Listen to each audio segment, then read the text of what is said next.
इस पूरे बिहार में 100 में सिर्फ 2 आदमी को यहाँ सरकारी नौकरी है। 100 में सिर्फ 5 अति पिछड़ा और दलित समाज के लड़के मैट्रिक पास करते हैं।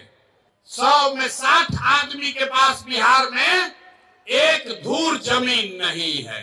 ये कहता है कि हम सामाजिक न्याय कर रहे हैं, सबके बच्चों के लिए पढ़ाई, भूमिहीन को जमीन, और आपको रोजी रोजगार करने के लिए जब तक पूंजी पैसा नहीं होगा तब तक समानता समता मूलक की बात करना बेमानी है। इसीलिए जन सुराज का समता मूलक समाज का 5 सूत्र है। नौकरियों में आरक्षण जो है वो बना रहे, लेकिन साथ साथ जनसंख्या के आधार पर राजनीतिक भागीदारी मिलना ही चाहिए। मिलना चाहिए कि नहीं मिलना चाहिए?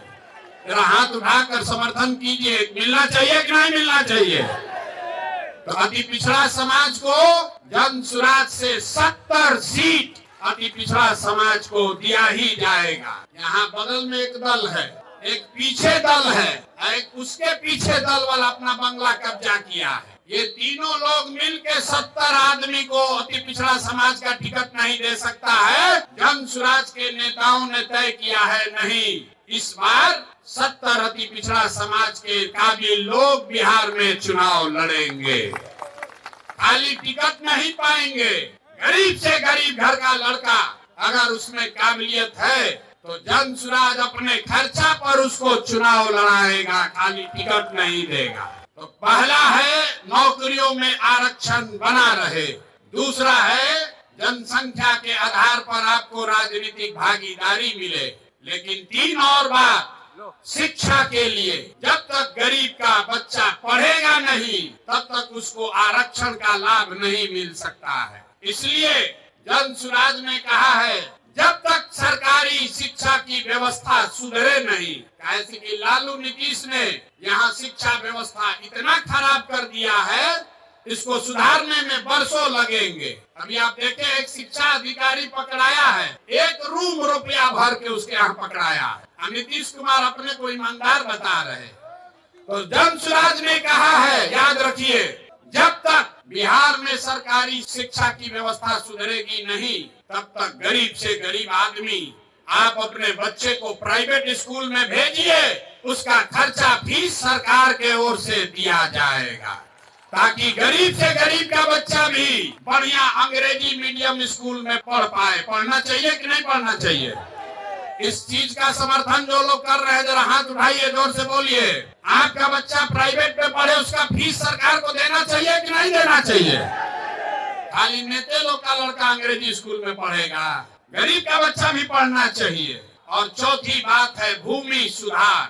पूरे देश में 100 में 38 आदमी भूमिहीन है। बिहार में 35 साल से समाजवाद का नारा देने के बाद भी 100 में 60 आदमी भूमिहीन है। तो भूमिहीनों की संख्या कम हो, इसलिए जन सुराज की जब सरकार बनेगी तो 3 वर्ष में भूमि सुधार यहाँ लागू किया जाएगा, ताकि भूमिहीनों को जमीन मिल सके।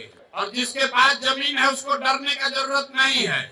अभी आपके पास जमीन है, उसका आपको कोई लाभ नहीं है। उसका लाभ सीओ बीडीओ लूट रहा है दाखिल खारिज सर्वे करके। एक बार भूमि सुधार लागू होगा तो जिसका जमीन है उसको भी फायदा है, और जो कर्मजरुआ पड़ा हुआ है, बहुत सारा जमीन गलत बेनामी पड़ा हुआ है, उन जमीनों का इस्तेमाल करके गरीबों को यहाँ जमीन मुहैया कराया जा सकता है। जिस राज्य में विनोबा भावे ने इतना बड़ा आंदोलन किया, आपको पता ही नहीं है कि लाखों एकड़ जमीन जो सवर्णों ने, ओबीसी समाज ने जिनकी जमीन थी, उन्होंने जमीन दान किया था गरीबों के लिए। विनोबा जी के कहने पर वो जमीन किसको मिला? किसी को नहीं पता। वो जमीन सब अंदर बांट कर दिया। लाखों एकड़ जमीन, किसी को पट्टा मिला, किसी को उस पर काबिज करने का अधिकार ही नहीं मिला। इसलिए बिहार में भूमि सुधार लागू होना चाहिए। और 5वां आधार है पूंजी के वितरण में समानता।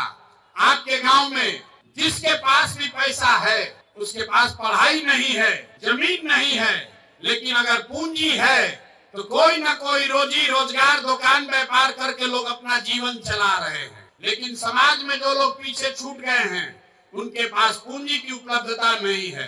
आप बैंक में जाते हैं गरीब को कोई लोन नहीं दे रहा है। तो जन सुराज के समता मूलक समाज का 5वां आधार है पूंजी के वितरण में समानता।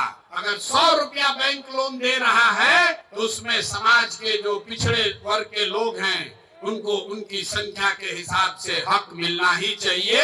ये 5 बात लागू की जाएगी तभी बिहार में आप समता मूलक समाज की परिकल्पना कर सकते हैं।